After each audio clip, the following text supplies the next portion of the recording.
but it really is equally important to get to know each other, not as just as peers and partners in this work, but as humans. So please help me welcome our next Ignite Talk speaker, VIP and adult with cystic fibrosis, John Mercer.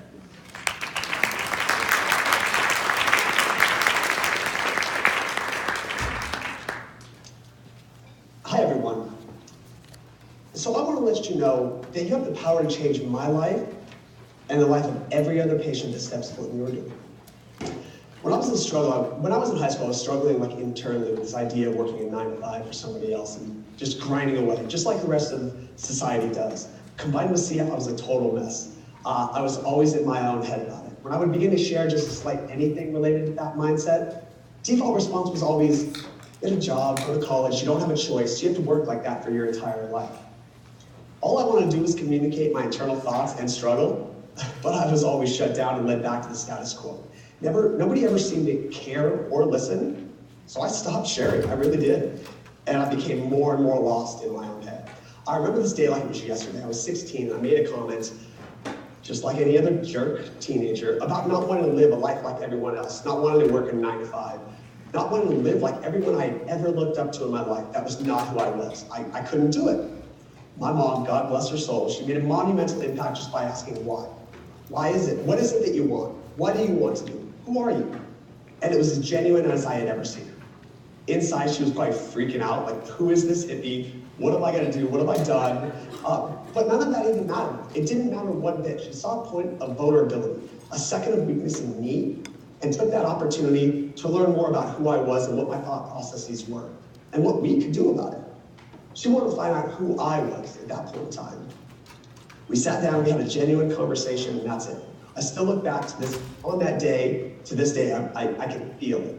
Nothing mattered more to her in that moment than trying to help me solve that problem, to understand my motivations. We had great conversations over the next few years about that same topic. She passed away shortly thereafter, and still to this day, she is the only person that ever truly cared to understand that foundational why of who I was. In all of 5 minutes, a life was entirely changed. That 5 minutes was worth a year of time in my own head. Now, as an adult with CF, I know the amount of work that goes into building a great team and a great clinic. We all see it, we all fully acknowledge it. I know that burnout is a byproduct of hard work and all the extras that come with that. Deadlines, hospital bureaucracy, paperwork, emails, I get it. Combine that with the desire that we all have to help the people that vehemently need care, it's a multi-dimensional construct. I can imagine that it's tempting to feel as though your time doesn't truly have the ability to make a difference in one's life, but I assure you that is so far from the truth. What if I told you that clinicians have a direct hand in empowering someone to exceed your expectations and the expectations they have for themselves? Maybe even the expectations most feel won't be met. You do. The opportunity exists and it stares you right in the eye every time we're in front of you in clinic. Every day in clinic is that moment. When a patient isn't adhering, when they're having unusual symptoms for unknown reasons, or there's frustration or disconnect in the management of my care. All you have to do is ask, actually. Listen and drive that conversation. You are the point of contact. You are the catalyst for change. I've heard doctors say they can feel checked out when a patient isn't adhering or feel the patient doesn't care or something along those lines. Often you're dead wrong. The reality is most people don't know what to say. Most patients don't know what to say. How to think, what to feel, what to do. We don't want to be wrong, but we don't want to be a bother. Most of all, in reality, we don't feel empowered to truly open up and discuss what's happening. We're imagining life like the rest of you, 1,000 decisions a day. See if it's just one, or 2 or 3, 4 max for sure. But we're also dealing with this fear, the implications, the stress, the emotions of our decisions. These critical decisions about our health carry immense weight. It's complicated. As patients, but more than that, as humans, we feel that if someone really cared, they want to ask, they want to learn, they want to drive that conversation. That's what goes on in our mind. We shut down when we find ourselves talking with someone that won't actually listen, who pushes their priorities without discourse and doesn't acknowledge mine. The problem is that we don't always communicate as best or as effectively as we should.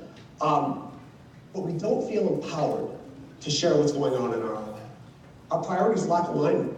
When my numbers are down, up, when they're askew, something seems off, this is your moment. That is that moment of vulnerability, just like my mom saw. That's when I need you the most, to recognize that I'm frustrated, scared, confused, uneasy, or just plain lost. Help us together find a solution to a problem that maybe we didn't even know was there. I don't always need guidance or recommendation. I have a cell phone for that. Sometimes I just need an expert figure to help me figure out how to live my best life. One that's geared towards my greater vision and aligns with your goals as my expert, but importantly as my friend. This is medicine. Like, where the genius lies is underneath, in what's underneath those seemingly askew numbers. And I get it, I'm a numbers guy actually. But that opportunity is underneath those numbers to help me create a better life, to drive conversation, push me to share. That's the initiative we need to change me, to change us. The CF game is often won or lost in that 15 to 25 year age range, where young adults are making these huge life transitions. We're trying to figure out the life we want to live, how to advocate for ourselves, and how this CF thing fits into a complex yet sometimes simple puzzle. The support that we need comes from you in the form of pushing me to share my thoughts, provide an ear, and drive conversation. I implore you, please fuel your curiosity along with your expert knowledge to help us solve problems. We need that. I sure as hell need that. Practice empathy, drive conversation, push me to share. Help us understand together what is happening. You'd be amazed how we can turn an overflowing plate into a manageable one. This is your moment, albeit brief, but the moment to change life, a moment when your priorities are placed aside so you and I can have a human-to-human conversation about life. The type of conversation built on empathy that creates a partnership to create lasting change, to help me live the life I want to live. There are not nearly enough thank yous for the passion you devote to changing lives. I know for me, I am forever indebted. Fight on.